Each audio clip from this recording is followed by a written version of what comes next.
ወይኔ ሄርሜላ ዛሬ ደግሞ በአዲስ ቪዲዮ መጣች። እንደዚህ መላጣ ሆና እናንተ። እኔ ግርም የሚለኝ ሄርሜላ ይሄን ያህል ለካም ለሰው አስጠልታለች። ዛሬ እንዲው እግር ጥሎኝ ማለት ነው ከሆነ ቤት ገብቻለሁና በጣም በጣም ትልልቅ ሰዎች ናቸው። ሙንኪል 50 ዓመት ምናምን ይሆናቸዋልና ሄርሜላን ወላሂ ሙልጭ አርገው ይሰድቧታል። በጣም ትልልቅ ሰዎች እንዲህ ያው እንደሚጠሉሽ እኮ እናውቃለን፣ ገብቶናል። ግን ይህን ያህል እኔ በአንቺ ቦታ በሆን ወላሂ እየማልኩ ነው የምነግርሽ። እንኳን ትልልቅ ሰውና እኛ ራሳችን በአንቺ እድሜም ሆነ በአንቺ አንቺን የምንበልጥሽም የምናንስም ልንሆን እንችላለን። ግን በጣም ታስጠያለሽ። ይህ እኮ በጣም ጥሩ ስራ አይደለም የምሰሪው ከተባልኩኝ እኔ ያንን ስራ ጥዬ እወጣለሁ ማለት ነው። በቃ ይሄን የማደርገውን ሰውን ለማናደድ ምናምን ነገር የምሞክረው ለካም ይሄን ያህል ነው ሰው የጠላሽ እና ስለዚህ ወደ ራስሽ ተመለሽ። ወላሂ ሴት ልጅ ነሽ። እኔ በአንቺ ሴትነቴን በጣም ነው የጠለሁኝ። እና ስለ ሩታ ደግሞ ወይኔ ሲገልጡላት እንዴት ማማራቸው፣ የአፋቸው መጣፈጥ አያቸው። ይችቀሽት ማለት ነው። ሩታ አንቺ የሰው ትዳር እንደዚህ ሀፋተሽ ዛሬ ደግሞ እንደዚህ በመላጣ ሆነች መትሻል ናት። ሚዲዮ ምን ሄርሜላ መላጣ አደረጓት ሰው። ወይኔ በላቸው። ሰላም ውድና የተከበራችሁ ቤተሰቦች እንዴት ናችሁ? እኔ ደህና ነኝ አልሐምዱሊላህ። ዛሬ ደግሞ በሄርሜላ መጥቻለሁ። ሄርሜላ እስቲ ሴትነትሽን እስቲ አስከብሪ፣ ወላሂ ሴትነትሽን አስከብሪ። እኛ ማለት ነው ሩታን የምትሳደቡ ሰዎች ካላቆማችሁ እኛም ሄርሜላን እንደዚህ መላጣ እያደረግን ነው የምናመጣባችሁ። ለምን ብትሉ ሩታ ወላሂ ከምሬ ነው የምላችሁ፣ የምትሰደብ ሴት አይደለችም። እንደ ድሮ ብትሆን ኦኬ፣ እስቲ እንዲሁ እሺ ስደቧትኝ፣ ኦኬ ከፊት ሰድባችኋታልኝ። አብርሽና ሩታ ፍቅረኛ ሳሉ መቼም የሀገራችን ሰዎች ይሄ ነውር ነው። ራስሽ በየሹገው በየምናምኑ ላይፍሽን እየጨረሽ ሩታ እንደዚህ በሚዲያ ላይ መታ አፈቀርሁኝ። እንዲሁም እኮ እሷ ፍቅርን እኮ ነው የሰበከኝ። ፍቅርን ሰውና ሰውን አዋድደች ለሀገሯቿ ልጆች በጣም ብዙ የስራ እድል ከፈተችላቸው። ከዚያ በፊት እነ ለምለም እና አብርሽ እነዚያ ቢኖሩ ግን እንደ ሩታ ከመጣች በኋላ ነው በጣም ተወዳጅነትን ያገኘች። ሚዲያው በሷ ከቲክቶክ እስከ ሶሻል ሚዲያው የሚንቀጠቀጥ በማን ነው? በሩታ ነው። ስትመጣ ደግሞ በቃ ስነ ስርዓቷን እኛ ራሳችን ወደታች ወረድ ብለን ከፈለጋችሁ ቪዲዮን ማውጣት ይቻላል ማለት ነው። እና ሩታ ወላሂ የምትሰደብ ሴት አይደለችም። አትሳደቡ። የራሳችሁን መቼም በካሜራ በስተጀርባ ማንም አያየንም እያላችሁ ብዙ ነገር እያደረጋችሁ ብዙ ነገሮች እየሰራችሁ አንድ ሰው ሚዲያ ሲወጣ ይቺ ልጅማ ከሚዲያ እናጥፋት እናሸማቃት የምትሉ ሰዎች ወላሂ ፈጣሪያችሁን ፍሩ። እናንተ ሴት ልጅ አላችሁ፣ ሴት ተወልዳላችሁ፣ ሴት ናችሁ፣ እህት አላችሁ። ምንም ሚዲያም ቢሆንም ነገ ጠዋት በእኔ ይደርስብኛልኝ። ነገ እኔ ምንድን ነው ምሆን? እኔ ወላሂ የሆነ ነገር ልናገርልና የሆነ ነገር ልሰራልና ወይኔ በጣም እፈራለሁ። ወላሂ በጣም ነው ምፈራ። ለምን እንዲህ ምንም ሶሻል ሚዲያ ቢሆንም ማንም ባያውቀኝም ግን ቢሆንም የሆነ ቀን የሆነ ጊዜ ይህ እንደዚህ ያለ ፈጣሪ ቢያረገኝስ ቢሰጠኝስ ብዬ በጣም ነው የምፈራ ማለት ነው እንጂ እንደ ማንኛውም ሰው መሳደብ እችላለሁኝ፣ ምን ማለት እችላለሁኝ፣ ሰዎቹን እንደፈለግኩ አርጌ ማከረባበስ እችላለሁኝ።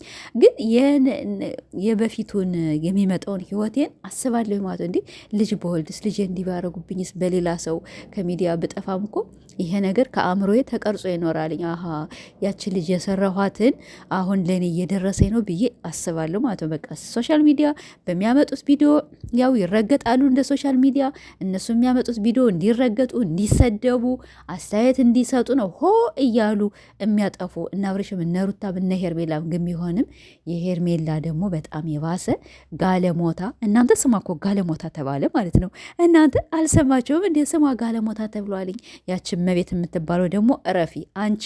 ድሮ እንዴት ነበር ስታረጊ ነበር? ትናንትና ቲክቶክ ላይ ሰማታለሁና እንዳሰቅሉ እነዚያ ምናምናሞች በጣም ትሳደባለች። ኧረ አላህን ፈሪ።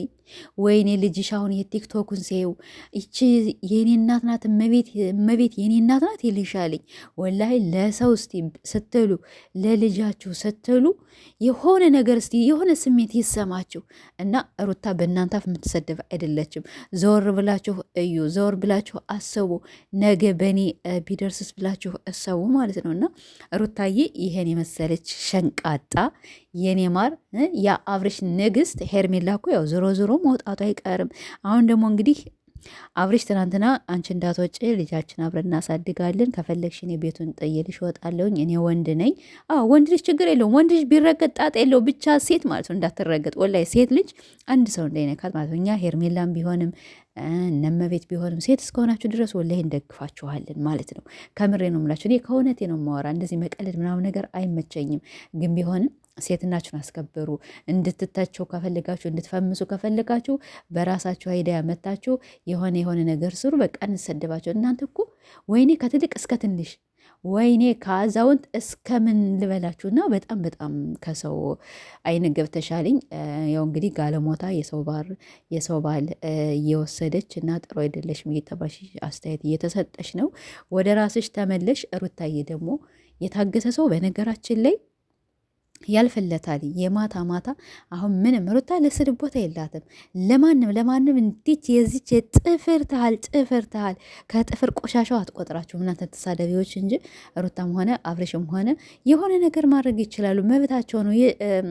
በእነሱ ቪዲዮ እስከምንሰራ ድረስ ግን እነሱ እስቲ በእኛ ሰርተው ካለፈላቸው በእኛ ላይክ ካገኙ በእኛ ቪው ካገኙ በእኛ ሽርፍራፊ ሳንቲም ካገኙ የመዳም ቅመም ኮለካም ማፊ ፍሉስ ዝም ብለን ነው የምንለፈልፍ ማለት ነው ወላሂ።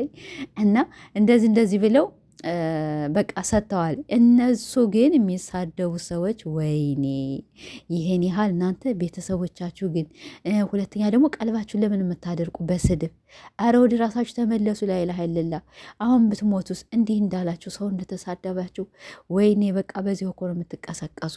እና ሩታዬ እኛ አለንልሽ፣ ማንም አያስከፋሽም። በቅርቡ ደግሞ ታርቃችሁ እንደምትመጡ ባለሙሉ ተስፋ ነኝ፣ ተስፋ አደርጋለሁኝ።